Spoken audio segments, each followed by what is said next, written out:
He tried to take that back. Why I seen that on the timeline? Oh shit. Alright, it's just one. Ignorance. Hey, what's up, y'all? Welcome to Woke Wednesdays. We're live. Yeah, oh yeah. 9 o'clock. 1, 2, 3. We start on time. Right. Welcome to Woke Wednesdays. My name is Keelan. The co-host is back. No.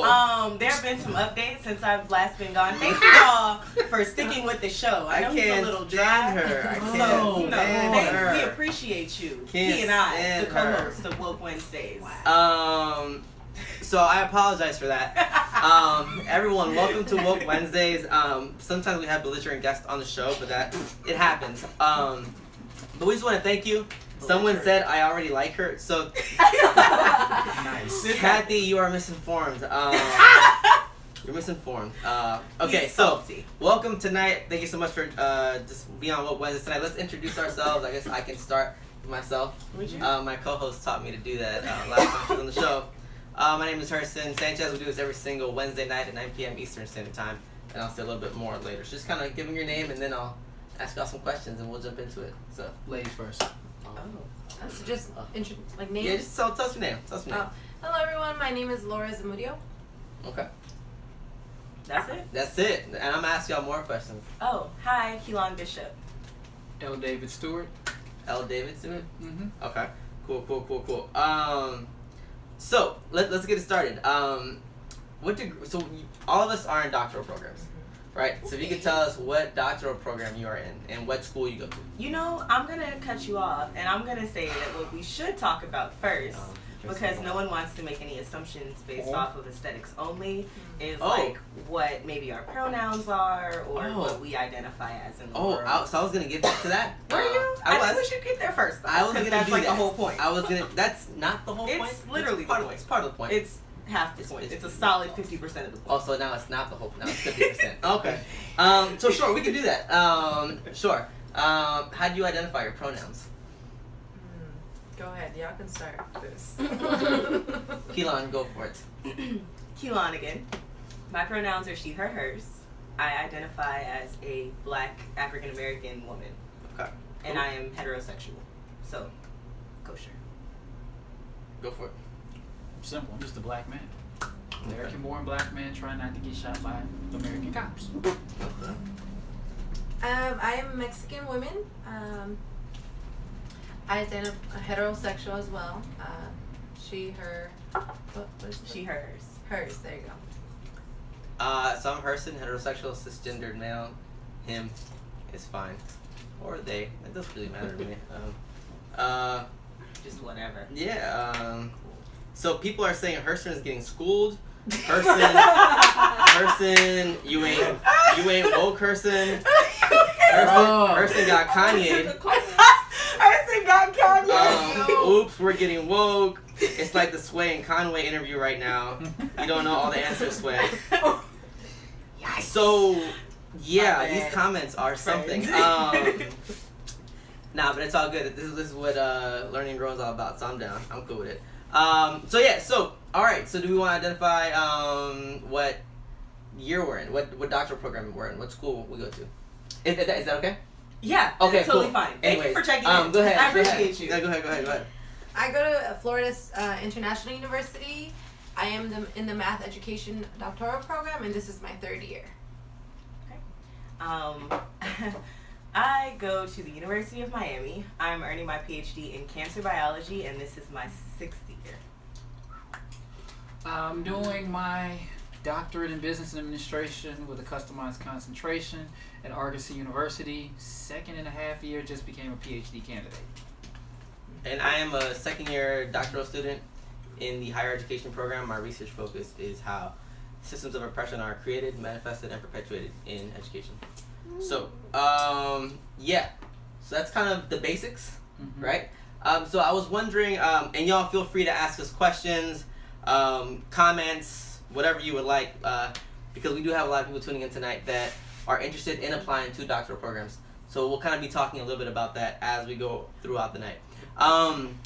But can you tell us a little bit? Oh, I did want to know this. What generation in school are you?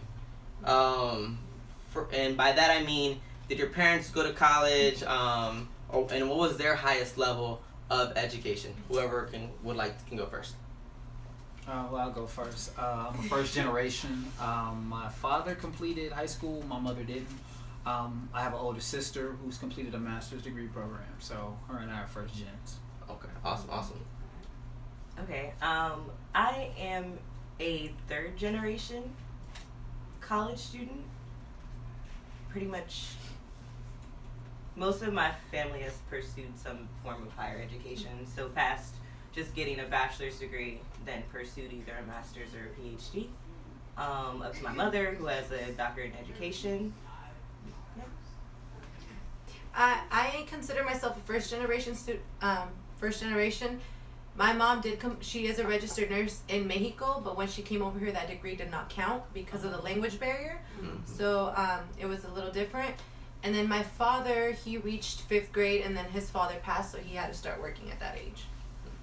And I'm first generation too. My dad completed high school in the United States, and my mom dropped out in 3rd grade, and he got out to sell gum to help support her family. So very low levels of education, of formal education. I should say that because there are different types of education. True. So formal academic education. Someone's saying here that's refreshing. The stereotype is that if you're dark, then you obviously didn't have educated parents. That's what Andrea's saying. So okay, awesome. So we got some of the basics out of the way. So can you tell me real quick? Tell us. What was it to, and we also have a live audience member tonight. We have Stephanie out here. Come on camera. Wave or something. Come on over. Come here. Tell It's people okay. You're gorgeous. just a little hello. Say hello. Say hello to the people. Yeah. Okay. Come on. Say hello to the people. Say hello to the people. This is Stephanie. Look at her. This is Comment Stephanie. a heart if you think she's absolutely gorgeous. Yeah, drop the heart. Drop the heart. Let me go leave my heart. All right, cool. So, can you? Oh, okay, we're doing I that. needed to drop a heart. Okay. So, can you tell me what was it like to apply to an undergraduate program? What was that like? Did you have a hard time applying to undergraduate? Was that a thing that you thought was attainable when you were in high school? Because I don't think we can talk about a doc program without really starting at a basic level. So undergrad within higher education, at least. So anyone, what was undergrad like? What was applying to undergrad like? Anyone can go. Well, I guess I go. I'm from Chicago. My original career was architecture. I worked in architecture 12 years, so the school I applied to and graduated from University of Illinois Chicago. You applied to school after high school, like right after high school? Right after high school. Okay. Well, I applied. I got denied twice to Illinois Institute of Technology and went to community college because I had a family member who was like, why are you paying all this money for basic classes that if you go to Harvard or anywhere you got to get? So I was like, all right, cool. So I did that. So I transferred into UIC. And I was in a major which only has 4,000 licensed architects in the entire United States today. And of that, maybe 400 of them are women. So I often joke, architecture school, even at an undergrad level, was like Navy SEAL training and education. So applying was kind of difficult because I applied to a field that you don't see people of color in. So, and I mean in a city which is 3 or 4 million people, you didn't see people pushing you to go there. So in my case, it was like, well, go be an engineer, go be an artist. And I was like, no, I want to be an architect. So that process kind of prepared me ultimately for my educational experience of doing things that people of color don't traditionally do. But what was it like actually applying to school? Like, what was the SAT like? Was that intimidating to you when you took it? Did you take it? Like, the ACT, like what? I took the ACT. I graduated from a popular high school in Chicago, Lane Tech, class of '98. So I was blessed to go to a very well-known high school. So that kind of prepared me in some regards. Because one thing that you didn't mention in terms of applying to college, your high school is very indicative of that path. So if you, depending on your neighborhood, especially if you're within a certain city, that high school can affect your trajectory. Now, if you're out of state, that's different in sports and things like that. I didn't go to a sports-driven high school, but for what I went for in architecture, my high school was very well known, so that kind of helped push my path and made it a little bit easier. Yeah, and we can trace this all the way back Sure. to birth and class, and we can analyze this in multiple ways. So yeah, what about you? Okay. So I always knew I was going to college. Like I said, I came from a background where college was the norm. And on top of that, people had done something with their college education. So it wasn't one of those things where everyone in the family was like, well, I went to college and I don't know why I did that. It was a stupid decision. It was like, no, this was great. This was great for me and it's going to be great for you. So just get ready, do what you need to do. So I did pretty well in high school. Did better on the ACT than I did the SAT. Because at the time I don't think that I really put enough of an emphasis on how much colleges would look at standardized tests. So I was kind of like, yeah, whatever. Shot my shot and got what I got and submitted it. I ended up going to a historically black college because in California, because we don't have any, they set up these huge like fairs where all like schools come out and like set up a table and they do on the spot admission. So you take your test scores, you take your transcript, and if they like you based off of not only your scores and GPA and stuff, but also your personality and the things that you say, then they take you on the spot. And so I did that and got into pretty much every HBCU that I wanted to and applied to and got scholarships. So that part of, I guess, the process was pretty easy and pretty straightforward, because I had kind of been coached on the proper things to do to get there. My experience, I come from a really small town in Washington State, so it's like majority Mexican. Okay, West Coast. Yeah. When you say California. But it was a really strange process, I would say. Like, I'm trying to think back because I'm first gen. My sister went to a cosmetology school, right? So it was really different. Like, the application process, I didn't really think about it a whole lot. I just knew I was good at math. Like, I knew it. A lot of teachers wouldn't, like, some teachers would say it, like, oh, you should go to calculus, you should do this, you should do that. But it wasn't a big thing. Like, in the family, no one really understood calc. They're like, what? You're good at math because your teacher said so. Like, right. So what? They say that about every kid. So, right? So it was just, like, really strange for my parents because they don't know what the application process is like. Yeah. But they want me to go to school. Do your parents speak English? My dad does. My mom just refuses to. She's like, I don't want to. I want to speak Spanish. So then I joined a program in, I think it was my sophomore year, my junior year. And they were actually taking us to visit different colleges. So it was really interesting to just being on campuses and see all the undergrad students as a sophomore.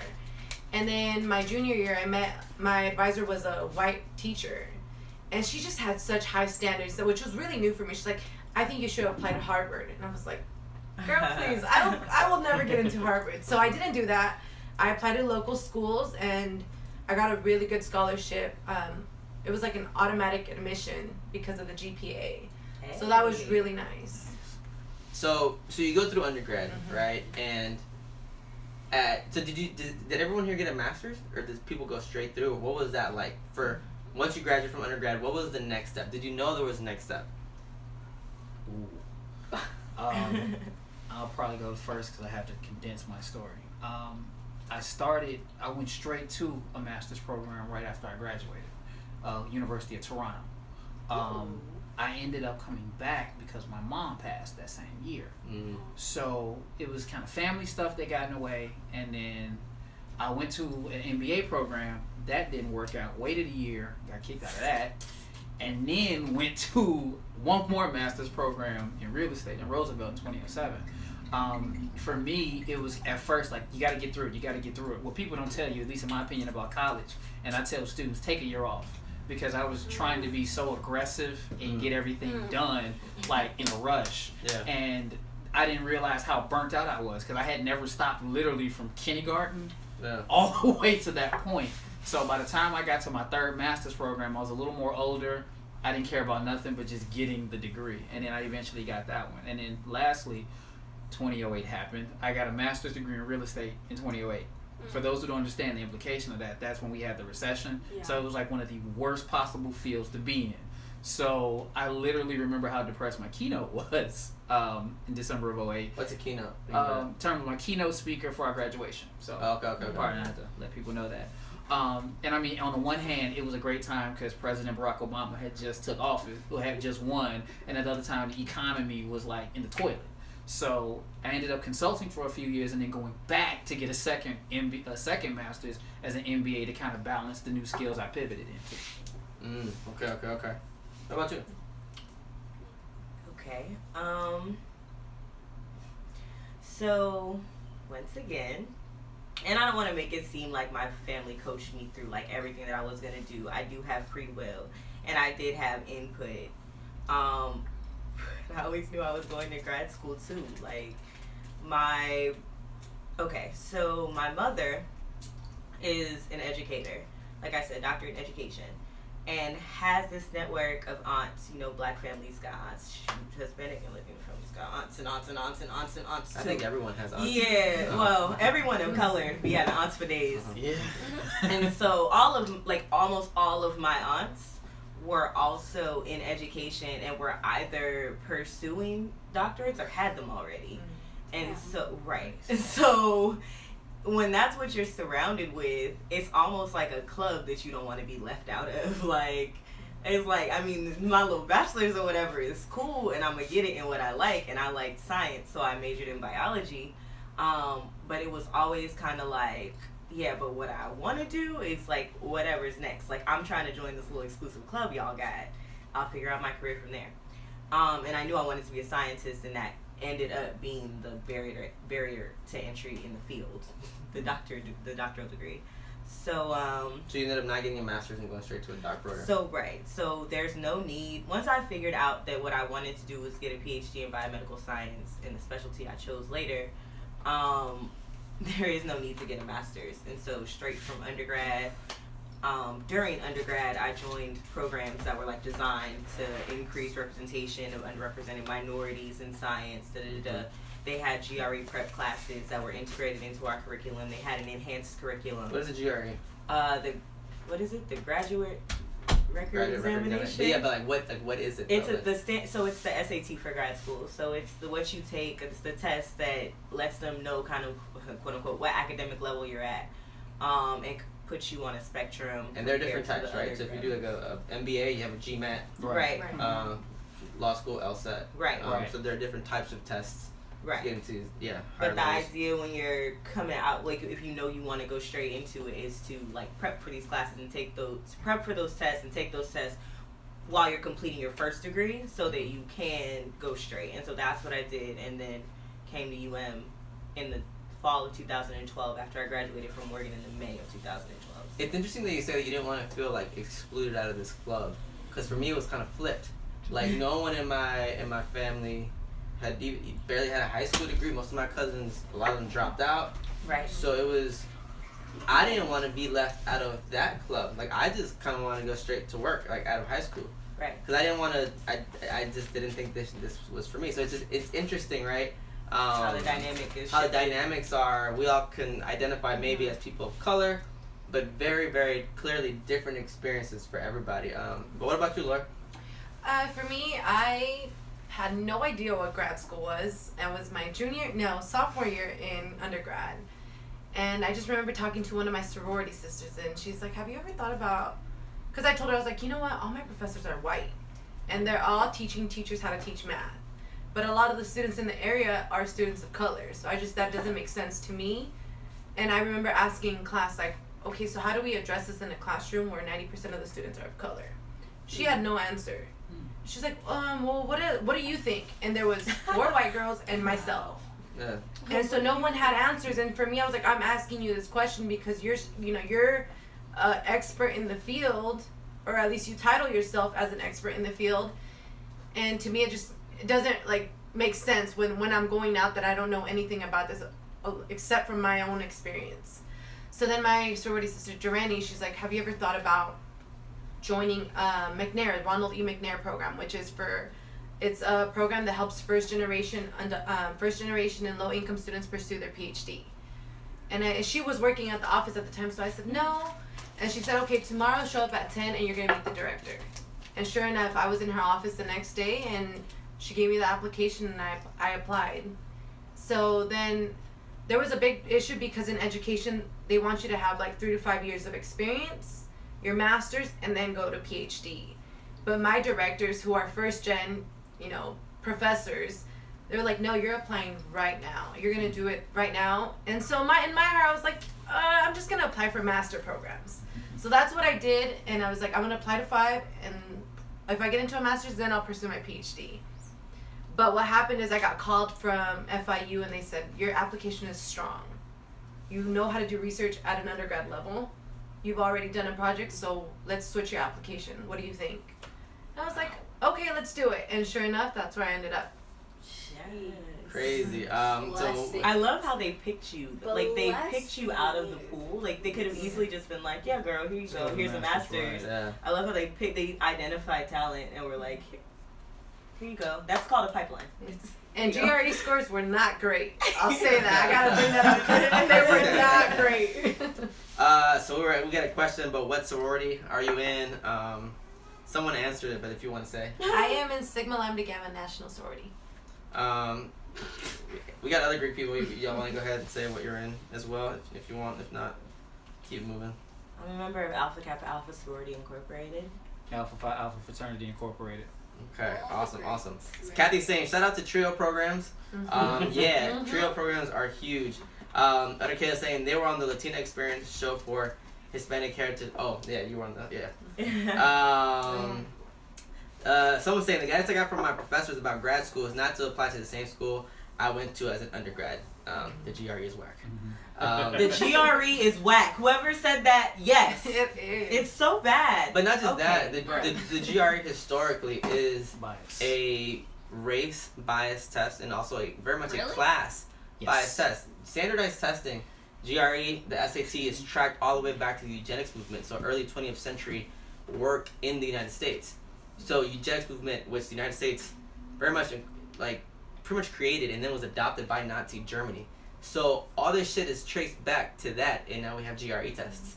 And it's very much a meritocratic type test made to just perpetuate inequality. It's not horrible. Actually the GRE, the SAT and the So taking the SAT, I suffered because I didn't prep for it. Mm-hmm. But the GRE actually wasn't difficult, at least to me, because I had people to teach me how to take it. And that was all it came down to. I knew the information, but the test taking itself, how to take that test, what to actually do, the methods, the techniques, learning things like word roots that I hadn't paid attention to, but helped me in those sections, like all of that I just would not have had access to. Like, I wouldn't have had access to the information. All of that helped, and then it was cake. But the thing is, it's a class test too, because most poor children can't afford a Kaplan course. Absolutely. A good Kaplan course is over $1,000.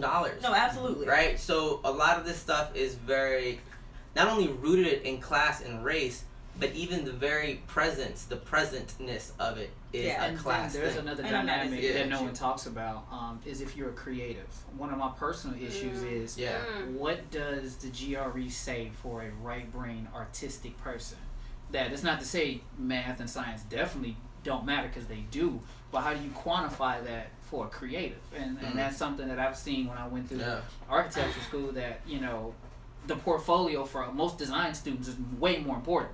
So they're not going to worry about this test when they're going to bury themselves in this portfolio that will probably have more of a impact on them getting in. So I've always had a problem with those tests. But they've been talking a lot about this in my classes, the fact that your test score they can figure out your test score by your zip code. That alone, you can see how classist that it is. Absolutely. And what you're saying too about it doesn't quantify creativity. Right. Yeah. It's not meant to, right? So the test itself is evidence of what we value in higher education. We value the math, the sciences, right, and critical reading, whatever the fuck that even means. But I will say that, especially because I'm getting my PhD in cancer biology, and there's a general umbrella called biomedical sciences, where there's neuroscience, physiology, cell biology, microbiology, and immunology. there needs to be something, at least so that you kind of know what you're getting into, because for sure. There's like that aspect of like things start at this level, and if you are not at that level, then when you get there, you're gonna suffer. Yeah. So like, it's not to say that the GRE is like the best way to quantify that. All I'm saying is I understand why they were like, what is your GRE math score? Because they needed to make sure that we were at a certain level that they could quantify, so that they can start the class there and teach us from there. So there are Otherwise, different you're setting ways people up for failure. There are different ways to gauge what people know, right? And we really see this post-Cold War, post-Soviet Union, where there was such a huge push for the sciences, STEM. Right. Because now we thought that the Soviets were ahead of us, whatever the hell. What does that mean, ahead of us? What does that even mean? So there was this huge push for STEM, right? So creativity gets pushed aside completely. Not saying that you can't be creative in the sciences, which science is a creative thing, right? It is. But certain types of creativity get privileged over another. You want to say something? Another thing too about tests, and I know this as a professor, like we have a generation in the last 10 years where every level of student is made to the test. So standardized tests in schools, and I've heard about how wonderful Florida's is. Then you got the ACT and SAT. So now, as an educator, what you have is you're losing teachers and professors that can't really teach because you have all this impetus on these tests. That if these X amount of students don't do this, then the teacher is gone, or the principal is gone, or the dean is gone. And that to me is taking away from true learning, because I've seen students even in high school. I've known a weed head that 1.0 GPA, was a great test taker, 36, got in school. Another student, 3.9 everything, extracurricular activities, got a 16, struggle. So the onus on the testing is important, but we have to remember the overall scope and the package of what a person is when you apply. There's a reason why you have recommendations, resumes, and all that. So I think the tests get overly focused, and especially at the higher schools, the Stanfords and all that, the tests can make you or break you more or less, unless there is a color requirement, as I call it. So we may need more people of this demographic, so we might be a little bit more flexible. Outside of that, the test is always driven into the student's head. So whether it's sciences, art, math, or anything like that, is okay, I need this test score, and that creates anxiety, and most people forget why they're going to school, because they're studying for the test more than to get into the school. Yeah, but if you get rid of the test, then how do you make sure that people are where they need to be? Or if you get rid of the test, how would a school like Stanford, which they receive so many applications, how do they even get to the point where they can like feasibly screen? So there are different ways to gauge knowledges, to gauge content matter, to gauge so I'm asking for specific examples. I mean, if I knew that, I'd probably be a billionaire right now. Well, but that's what I'm saying. But I'm saying, when it comes to science, there are different programs though. When it comes to sciences, if I'm applying to a science program, clearly there needs to be some type of test. But if I'm applying to be in literature, there are different things. And again, but I see what this stuff is rooted in. I see what it's meant to do. And I'm not arguing with you. I understand why these tests are problematic, but I'm saying we can't just be like, there's a better way. What is the I don't better think way? I agree. I don't think all tests are gone to be gone. But the irony is that they're standardized tests for industries that are not standardized. So for instance, it's like, again, my background initially from architecture, a GRE does not tell me that you can make a building stand up. So it covers math, science, and all that. But how does that directly equate to what we're doing in the future as a career, right? So if I'm trying, there's not, and it depends if you're in an industry versus a profession, which is a whole nother ball game, right? So like when you look at the LSAT, it's going to measure if you're ready for law school. That's more specific than a GRE to get into college or an ACT. Like the MCAT is for medical school. So the standardization of this broad stroke needs to be adjusted, even if it was more industry specific, in my personal opinion. No, and thank you for that mildly specific answer. Natasha's saying there are thousands of assessments. She's also a doc student in education at GSU. And they chose, she's saying they chose specific tests for specific reasons, which I agree. And even at the end of the day, education, what it does, and I say this all the time, it perpetuates inequality. Like, I said in the video today, 5% of Americans have a PhD. 1.86 of that identifies as Black or Latino. Right? Education will perpetuate inequality. So these tests, you said earlier, you said something, how do we know where people belong then? Right? Well, that's how you measure it. Some people belong working as a cashier at McDonald's for the rest of their life. I would be careful with that for one reason. No, I'm saying I was quoting what she said. Yeah. That's, I think it can be dangerous language. Some people belong in other places, while other people belong in other places. Yeah. That is the way our country is built. It's a very capitalistic, stratified, hierarchical type of country that we live in. But your statement, I would qualify as the access of education perpetuates inequality. No, I would say education, period. Because now you know something. Now you have a degree. Right. And because you have a degree, that means somebody else doesn't have a degree. Right. Most 30% of Americans have a bachelor's. Right. That means 70% don't. You know how many illiterate Americans there are in the United States? True. Right? So education, how it can be served as a means to pursue equality. Absolutely. But it also legitimizes inequality. Right. Think about it. Once you get a PhD, now I'm at a different level than you are. I may identify with you racially, but on a class level, on an economic level, I am different from you.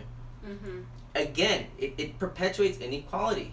Okay, so my point in saying that we need to figure out like how to measure the point, how to quantify where someone is in their education, the way that they think, their skills when it comes to math or writing or something like that, is because what to me would be even worse is pushing people, is pushing people into an environment that they're not ready for. That's even worse. Like, and this is coming from someone who did well on the GRE, which I took under extreme circumstances, and did well as far as my GPA, got to UM and still drowned. Like, still was unprepared. So, like, I can only imagine if I had been even less prepared than I was. Like, that's a horrible situation to be in. And then that's the point, too, about college. Like, one thing when I talk to a lot of my friends who send their kids to me to talk to them about college, and I try to, as much as I can, cover the collegiate experience, because there's the academic and the social. So I know a lot of smart kids that when they get to college, they're uncomfortable because no one prepared them for the collegiate experience, because it's like, okay, you got A's, well, how do you handle being away from home? How do you manage the social aspect that you know you don't have as a professor? I tell my students, no one's gonna watch you, so you have to want this to make this happen. So that's where we lose a lot of people. That term "real life" though is weird though, because some people live very real, whatever that means, lives before college. Right, like, but there are people like me who have been in school for decades. I'm saying now some. I'm just saying that you can get too caught up in academics and thinking that academics is life, and it's not. When you get, if I was to drop out of my PhD program today, I have no work experience. Like, I'm not prepared for real life. None. I worked at Bed Bath & Beyond, the movies, little jobs, but I went straight through school. That's a real life experience though, because that will be someone's full time for the rest of their life because of the country that we live in. So to me, that a Bed Bath & Beyond, the movies, that's someone's real life. Career. I feel what you're saying though. As far as if you're in school, that's all you do, that's all you've ever done. Then that's a different reality. Right. Laura, you haven't said anything. No. I mean, I'm listening. I love to listen. She said, I sure haven't. That was unapologetic. She said, no. I'm just thinking in terms of, like, how education perpetuates inequality, right? I got a lot of We had this conversation because in my class, I tend to promote a very constructivist approach, right, here at FIU. And these are pre-service teachers who are going to go and teach math. And to them, for me, I'm like, I try to be like a facilitator, more so like I'm sitting down, I'm not lecturing, I'm very open to them, like, but to them they're like, it almost seems like I'm not enough for them because they don't think I'm taking I'm not the authority figure in the classroom. So sometimes they start to talk out of hand, and then that's what came to mind. But I'm also thinking in terms of like the standards for mathematics, if we're talking about standardized testing. And how they've like recently updated their equity stance, and they're like, oh, we want all students to be to be critical thinkers, to be able to reason, justify all these things, so that they can be prepared for the workforce. But if you think about the workforce, there's so much fast food, there's so many different types of jobs that we're not all gonna make it to undergrad. So is that really their stance? Is that really that they want? Reality is, like, we're not all going to go into this higher level. So why is it that, to me, I'm like, that's not really what you want. Yeah. Because it hasn't been like, now you just keep updating it because it's a popular thing to talk about. Yeah. But that's not really what you want, because reality shows that that's not. And this country's not made for statistic. that. I think you're making a great point. Obama was very much a neoliberalist. We can explain neoliberalism later, but the point is that viewing everything in an economic way. Like, that's like 10-second like gist of it. But Obama a lot of times preached, and not just him, a lot of people before him and even after him, go to college so you can get a good job. No, that literally does not make sense. That is not actually what happened. No. I'm talking about I'm not quoting him. No. I understand. But there's that idea. I'm agreeing with right? you that that's BS. So yes. To that point, though, there's also a generational point to what you said, and I'm speaking on a personal level that me and my dad used to have these arguments that the civil rights generation within the African American community worked so hard to push the kids to school that they forgot to give them certain elements, right? And then also, for a lot of us who were told to go to college, there were external factors. I might be the most seasoned on the panel. The bubble happened in 2000. What? He said he graduated from high school in 98. Y'all heard I'm not gonna that? lie. Okay. I heard Y2K when he said No, 98. Yeah. I was at 98. I was 7. Okay. No, stop that. I just got Stop that. But Y2K and the tech bubble happened. You had 9/11 happen.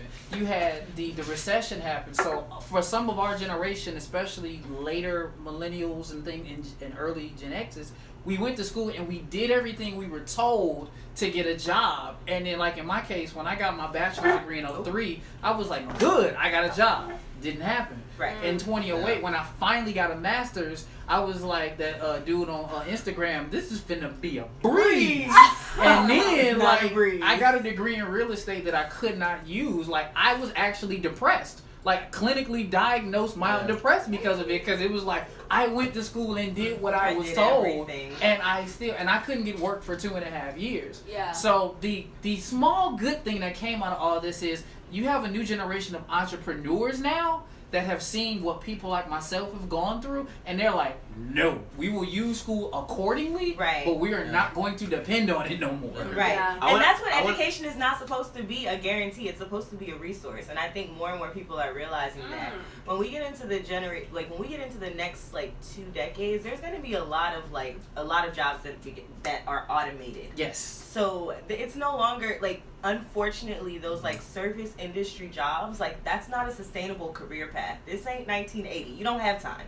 You have to get to the point at least where you make yourself indispensable. And to me, that was the point of going so far in school. It was I'm proving myself as a legitimized critical thinker. That is all this PhD is. It is showing that I know how to add to the field. Not that I am a master of the field. That's a master's degree. Yeah. That's just reading. That's writing. That's consolidated information. That I can innovate and I can add to the field, because that's what's going to position me to be indispensable. That's what's going to position me to always be set and to always have a job. But one thing after my 2 decades. So I want to read some of these comments, but one thing I do want to say, that's very privileged too, though, right? I'm super privileged. Because most children will not have that opportunity. Let me read some of these comments.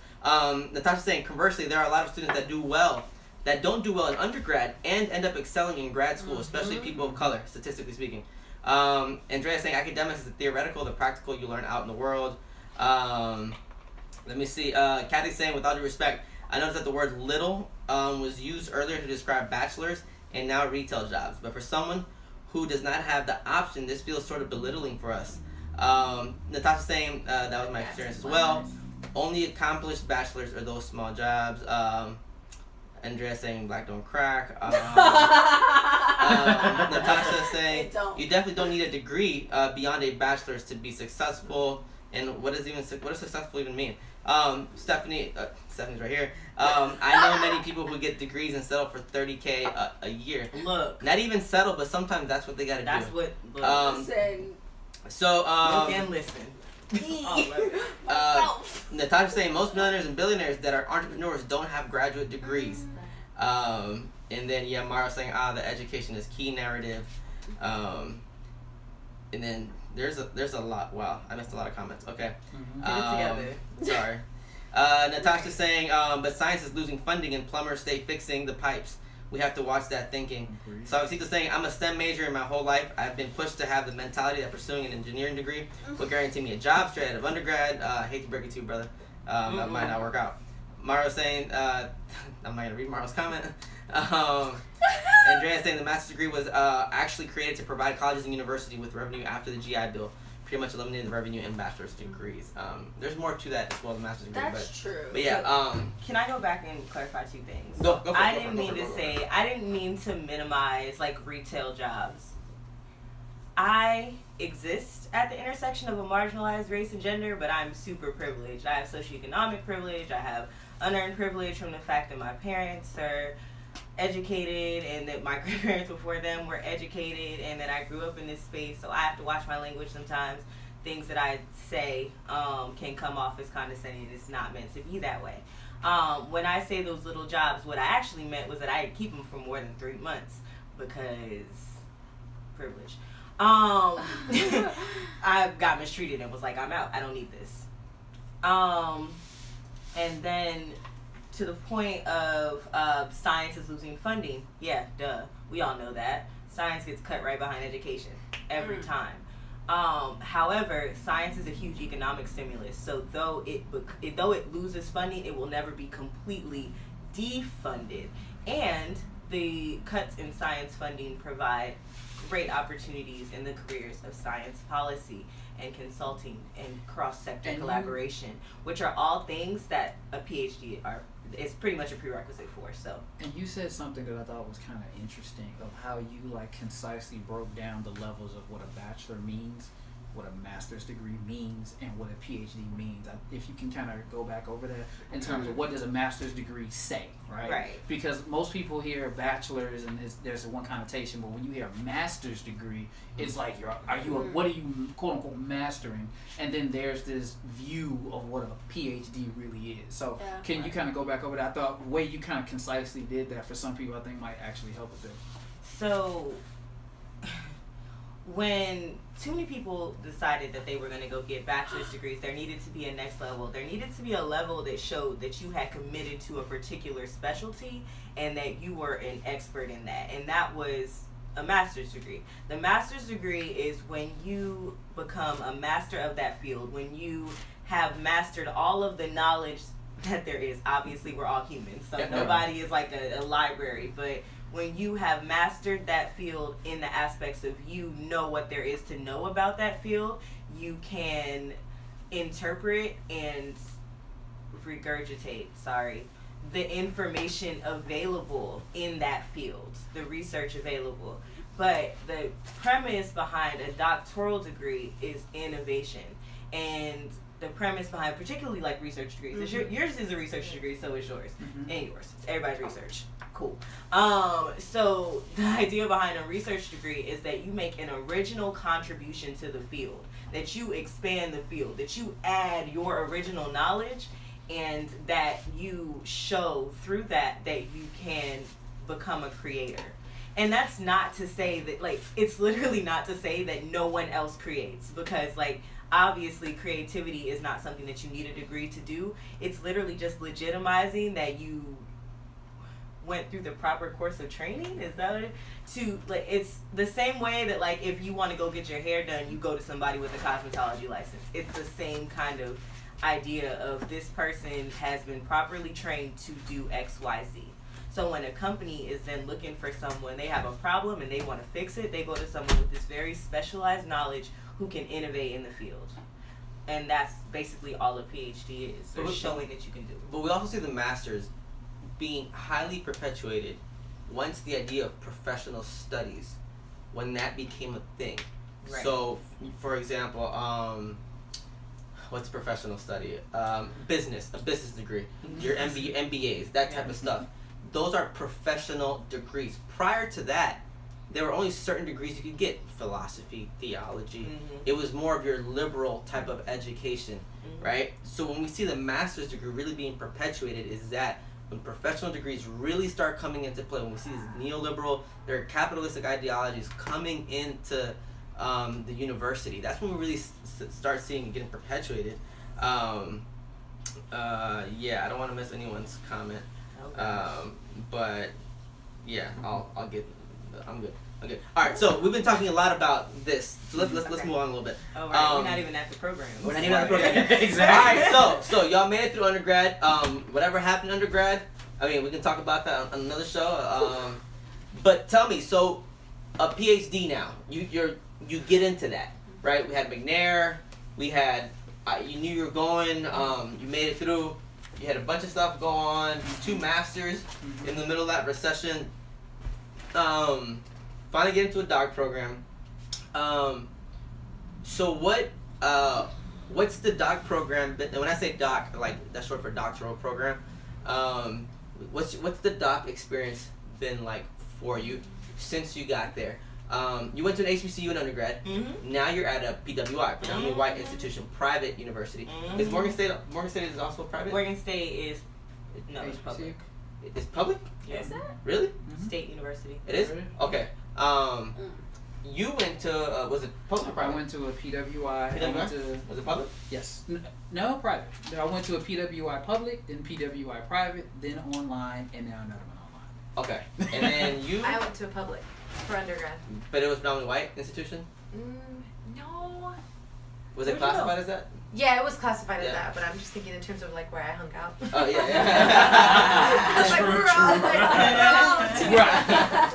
Right. All right, cool. So, what has that been like? Your doctoral experience. What has that been like when it comes to? I'll be very specific. When it comes to racial biases, have you faced any? Kind of curious about that. I want to be more specific with my questions. Yeah. PWI, predominantly white institution. That's what it is.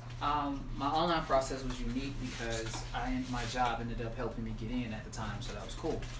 Being online, there's certain levels of communication that I didn't have to get, but when I had my first residency, in an online program, you have to at some point go meet people in person to really qualify what it is you do, so it's just not being on a computer. My residency instructor told me after my 4-day residency where we learned kind of a crash course in writing at a PhD level that she didn't like me. And for me, that was kind of a big deal because instead of kind of dipping into what I call my Chicago bag, I learned to kind of critically ask her, well, why didn't you like me? She said, I thought you were arrogant. So I was like, well, what made me arrogant? She was like, well, you have a point of view that just seems very direct. And I said, is that because I'm a black male? And her head snapped back. Mm-hmm. And I was like, well, we live in a society where if you're a white man and you're aggressive, you're confident. If you're a black male and have that same confidence, you're arrogant. So what is the basis of that? And she kind of admitted that she didn't know how to answer that question. So that was very interesting because she already has a PhD, and it was like, is my existence and confidence in my subject matter making you uncomfortable? So I have a question. Let's get messy. Let's get messy. Let's make this complicated though. Okay.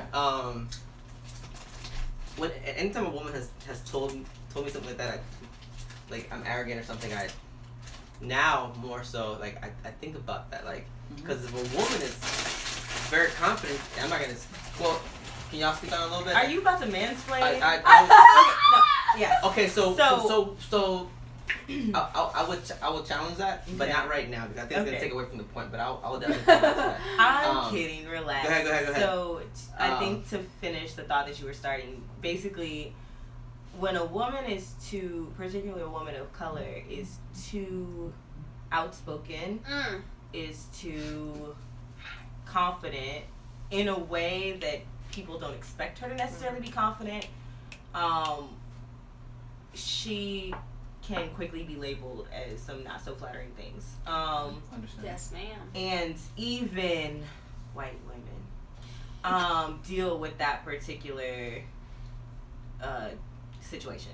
And so you get all the hearts. You get all the hearts right now. Yeah. Yes, Caitlin. So when a woman challenges you and calls you arrogant, there's a chance that she might be right, and there's a chance that she's also wrong, particularly if she does not have pigment. But it's just that perception of maybe in that moment you were exerting too much, considering that she was your. I don't want to say superior because that's problematic. No, but, I mean, I get what you're saying, but one thing that, and I hear this argument a lot, and I think we have to be careful because you're right. Men can be very arrogant at times, yes. But from a position of authority, arrogance is an equal opportunity employer. so is ignorance. Wait. No, say that Explain. again. Well, arrogance can be, anybody can be arrogant. Ignorance, anybody can be ignorant. The context of what I also said was my professor at the time had an issue because she knew I was also a college professor. So when I was in her course, if I'm a student, I'm a student at that point. I don't care if I've taught anywhere else. I'm here to learn. But she was just like, well, it was just the way you said stuff. And my thing is, what does that mean? You can't use ambiguous language around me.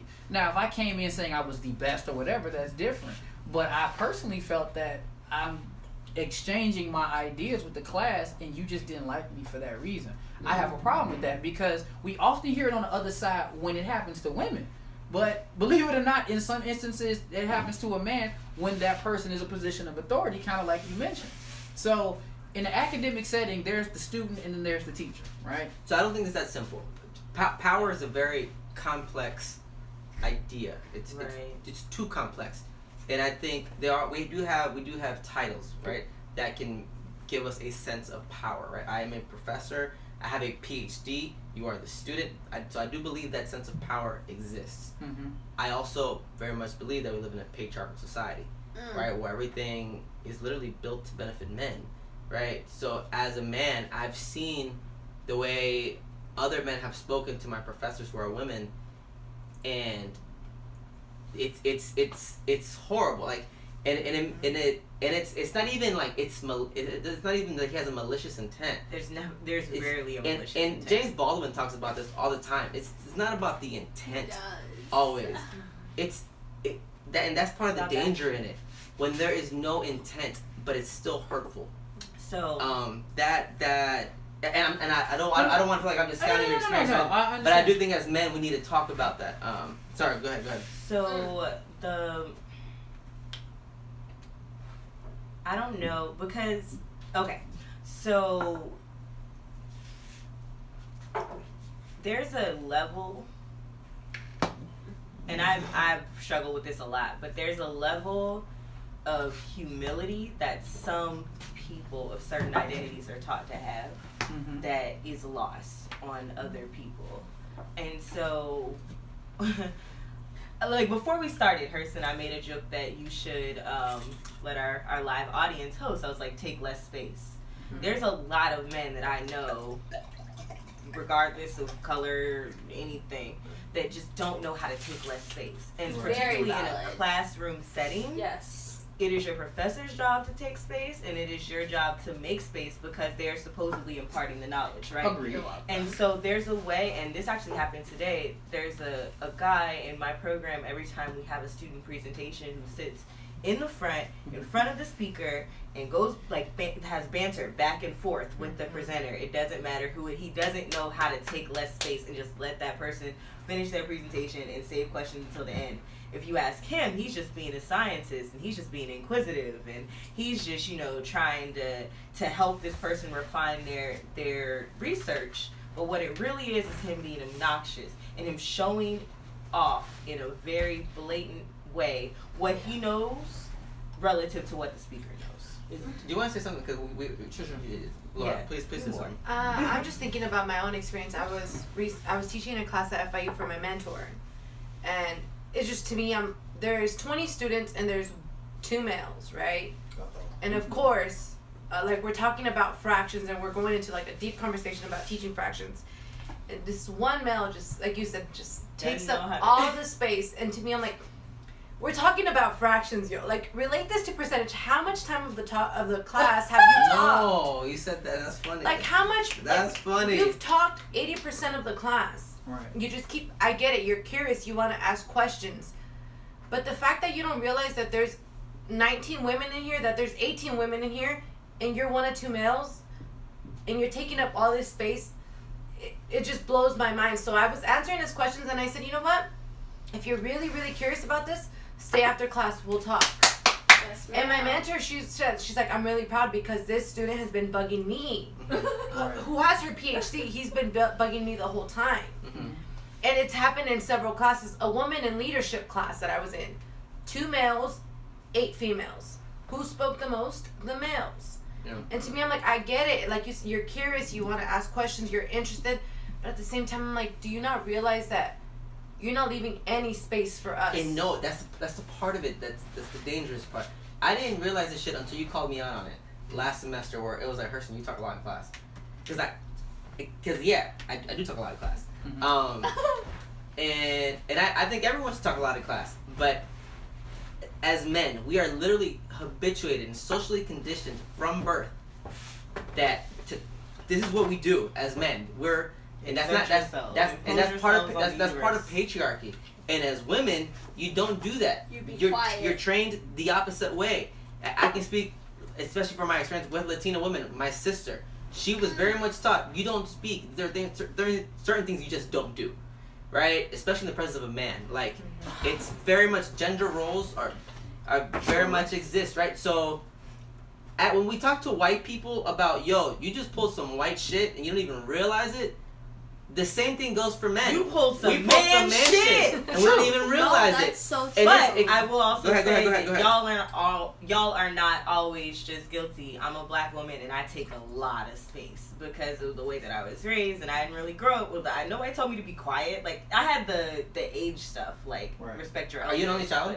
No, I have. I'm an older sister. I have a little sister. Okay. But still older, so you know. But yeah, you can even see in this conversation every time I come on the podcast, I take a lot of space. You do. I agree. But Go ahead. No, go ahead, please. No, go ahead. Please. But I feel like as questions. black women, we have to assert and take space, because if you don't, people walk over you. When you don't claim your space in a very proactive manner and very clear, like, Hurston, I'm gonna shut you up right now so that I can speak. No one will ever give you your space to talk. No one will ever let you speak. That's interesting that we have to. Sorry. Don't apologize. It's interesting that we have to give it a qualifier.